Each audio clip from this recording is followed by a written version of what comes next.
Well, hello Facebook. This is Christian, the Fix and Flip guy, and today, welcome to our Flipping Wednesday.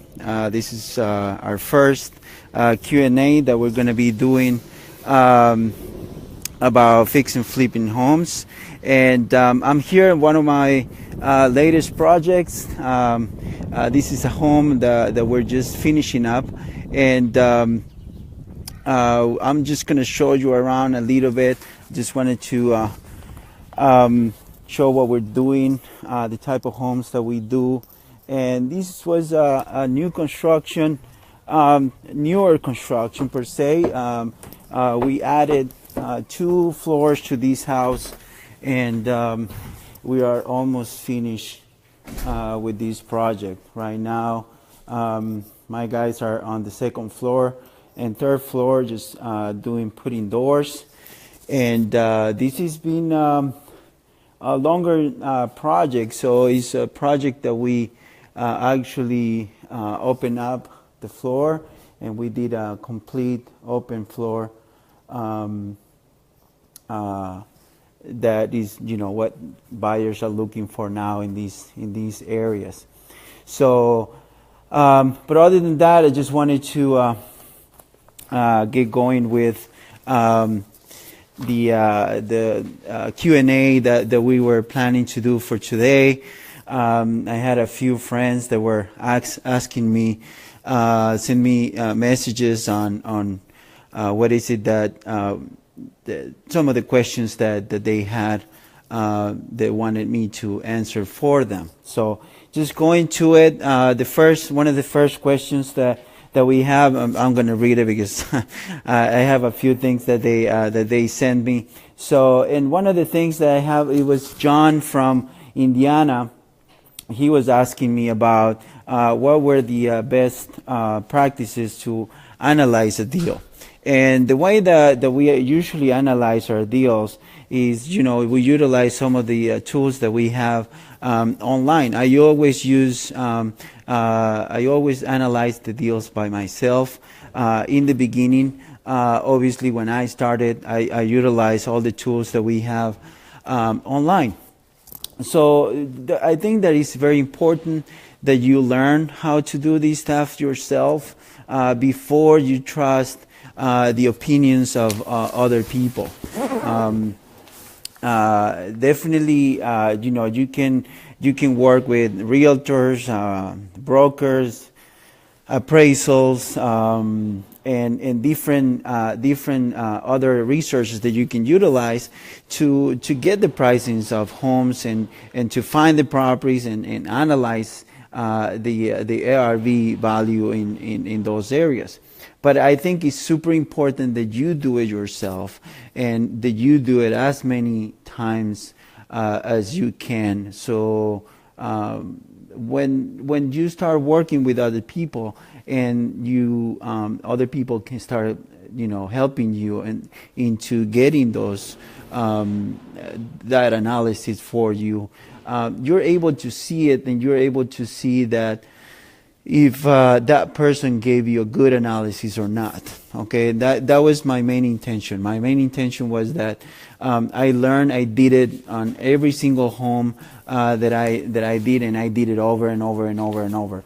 Sometimes, in the beginning, you kind of overanalyze things, and I think it's good. I mean, I think it's good that you do that, so you learn. You have to learn, and then after that, you can ask for the opinions of other people too, and that is going to give you the certainty that what you did, that the research that you did was correct or not.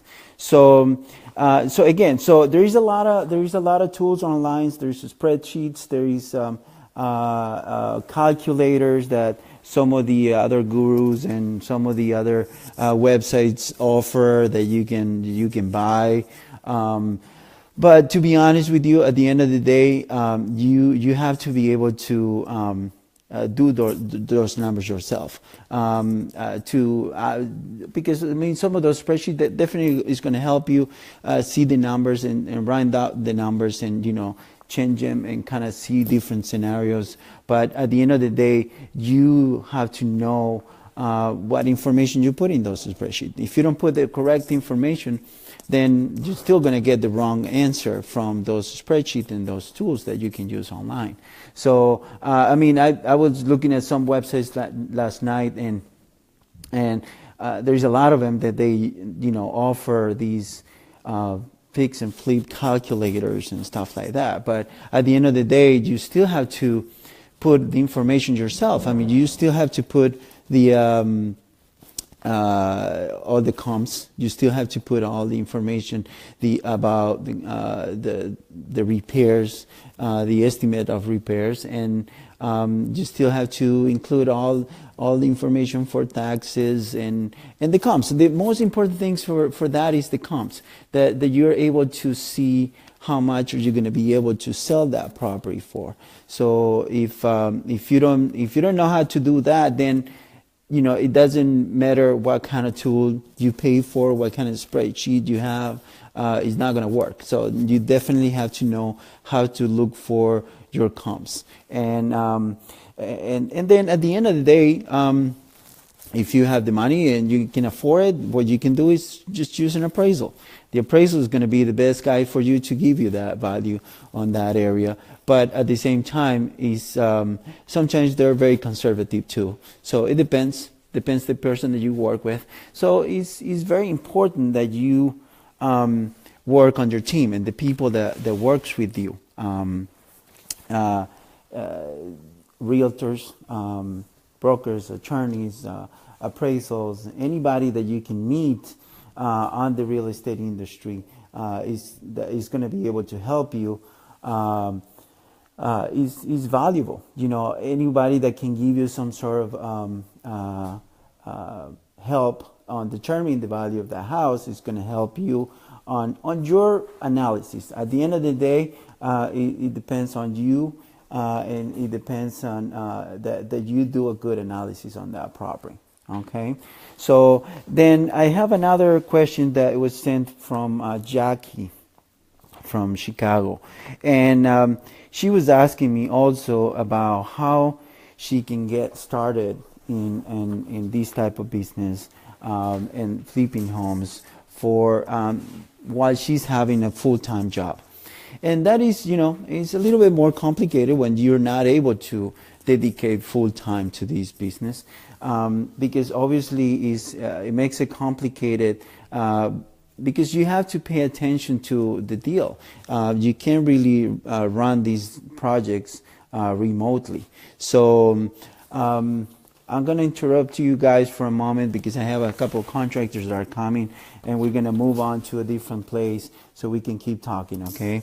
Let me go outside, and we're going to go to probably my car so we can keep talking about this. So like I was saying, the team that you work with is going to depend.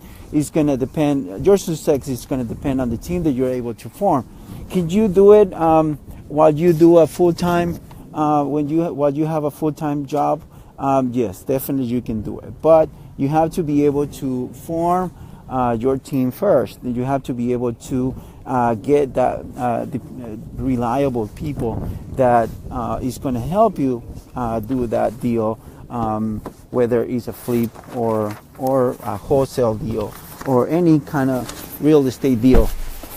Because obviously, if you're not going to be able to take care of it during the day because you got to be on your 9 to 5, you have to have someone that is going to take care of it. Otherwise, it can go south pretty quickly.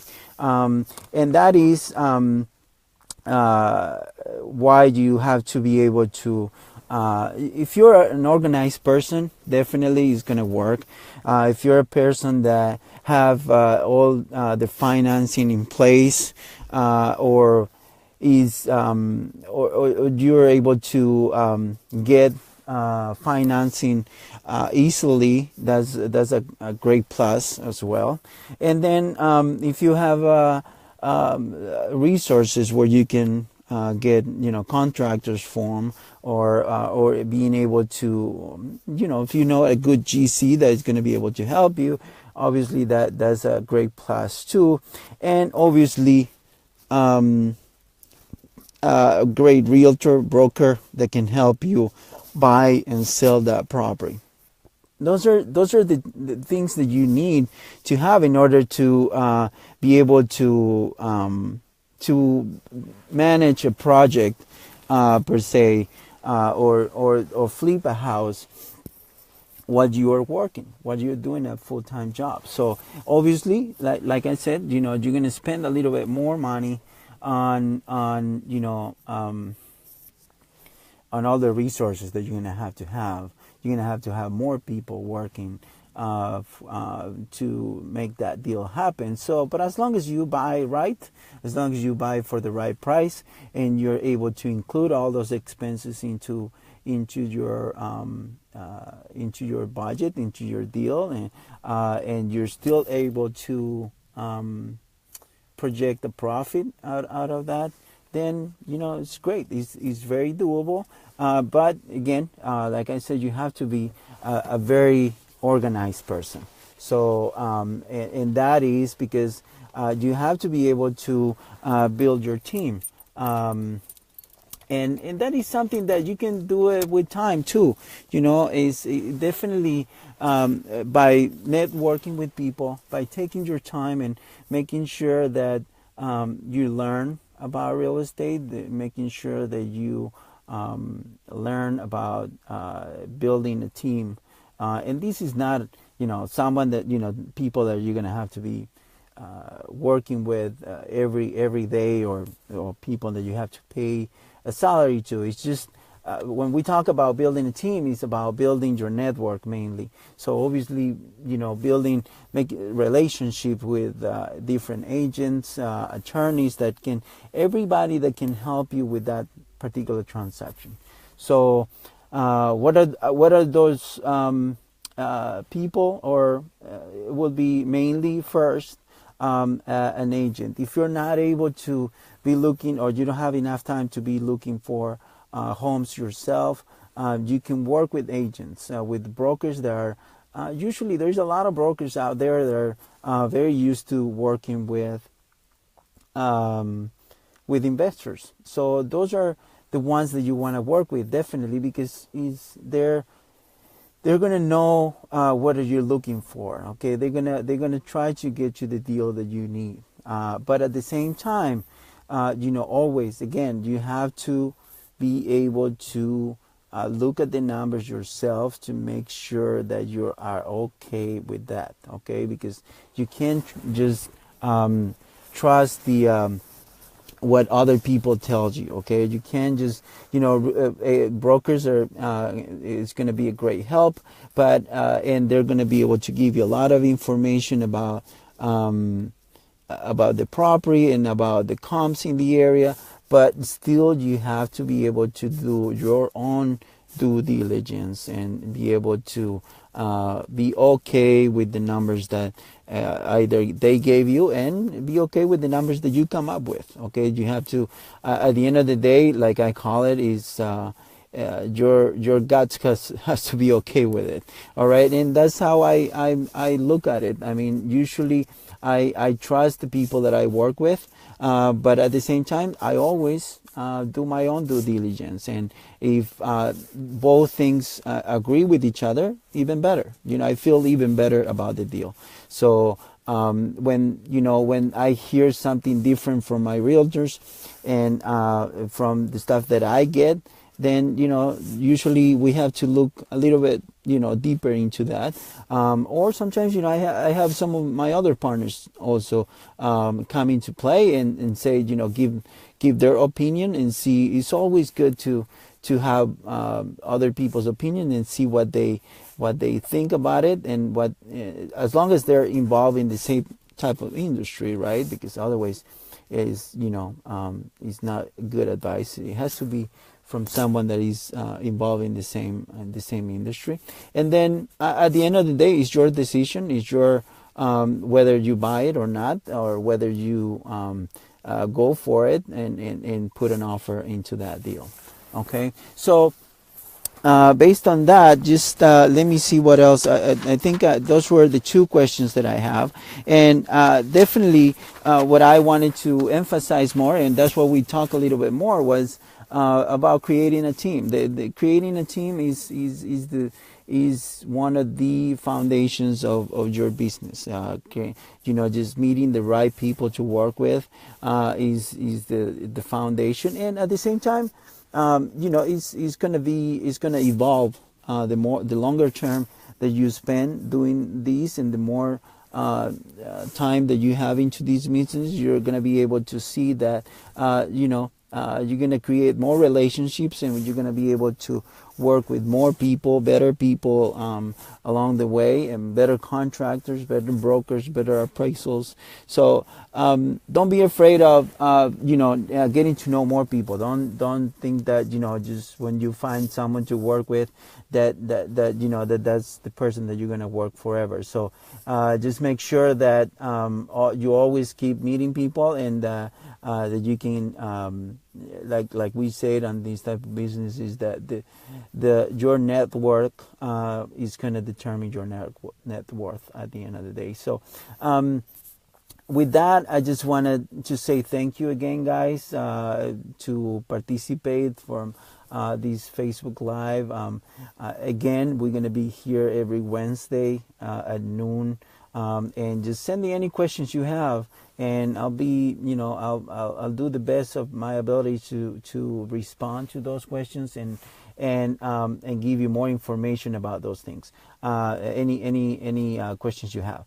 Plus, I'm going to try to invite some of my friends, some of the brokers that I work with, some of the investors that I work with, and attorneys, anybody that I know. I'm gonna talk to them, and I'm gonna ask them, and I'm asking you now if any of my friend wants to participate of these Facebook Lives and answer questions to our friends here. Definitely, it will be nice, so we can get more people involved and help you guys with any questions you have about this business. All right. See you next Wednesday. Thank you.